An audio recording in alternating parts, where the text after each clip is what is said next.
High range മേഖലയിൽ നിന്നും നെൽകൃഷി അന്യമാകുമ്പോൾ ചുരുക്കം ചില കർഷകർ ഇപ്പോഴും നെൽകൃഷി ഉപേക്ഷിക്കാതെ മുമ്പോട്ട് പോകുന്നുണ്ട്. എന്നാൽ നെൽകൃഷി തുടരുമ്പോഴും തങ്ങൾ വലിയ പ്രതിസന്ധി നേരിടുന്നുവെന്ന് ഈ കർഷകർ പറയുന്നു.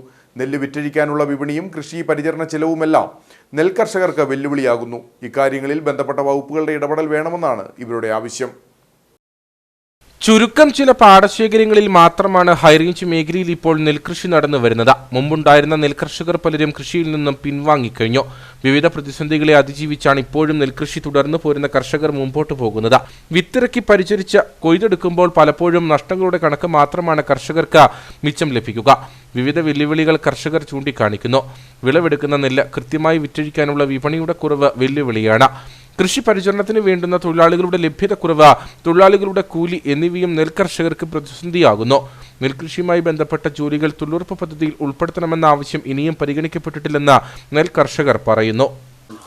കൃഷിഭവന്റെ ആഭിമുഖ്യത്തിൽ ഇത് കൃഷി ചെയ്യാൻ തരിശുഭൂമി കൃഷി ചെയ്താൽ ഇഷ്ടം പോലെ പൈസ ഉണ്ടെന്നും നിങ്ങളെ സഹായിക്കുമെന്നൊക്കെ പറഞ്ഞാണ് ഞങ്ങൾ ഈ 10 വർഷമായി ഈ കൃഷി നടത്തിക്കൊണ്ട് പോകുന്നു. കാര്യമായ രീതിയിലുള്ള ഒരു ആനുകൂല്യങ്ങളും കൃഷിഭവനിൽ നിന്ന് കിട്ടിയിട്ടില്ല. കഴിഞ്ഞ വർഷം കൃഷിക്ക് അപേക്ഷ വെച്ചതിന് തന്നെ 12,000 രൂപ മുടക്കിയാണ് ഞാൻ അപേക്ഷ വെച്ചത്. 1 രൂപ പോലും കിട്ടിയിട്ടില്ല. ഒരു കക്ക പോലും തന്നിട്ടില്ല. പിന്നെ പഞ്ചായത്തിൽ നിന്ന് ഒരു തൊഴിലുറപ്പിൽപ്പെടുത്തി ഒരു പണിക്കൂലി പോലും കിട്ടാനുള്ളൊരു സംവിധാനം അവരും ചെയ്തിട്ടില്ല. വരും കാലങ്ങളിൽ ഈ കൃഷി മുമ്പോട്ട് പോകണമെങ്കിൽ ഇവരുടെയൊക്കെ സഹായമില്ലെങ്കിൽ ഈ വർഷത്തോടുകൂടി ഈ പാടം വീണ്ടും കാട് കയറി പോകുള്ളൂ. ഞങ്ങൾ ആരും കൃഷി ചെയ്യാൻ തയ്യാറല്ല. ബന്ധപ്പെട്ട വകുപ്പുകളുടെ ഭാഗത്തു നിന്ന് മതിയാം വിധമുള്ള പിന്തുണയും സഹായവും നെൽകർഷകർക്ക് ലഭിക്കുന്നില്ലെന്ന പരാതിയും നിലനിൽക്കുന്നുണ്ട്.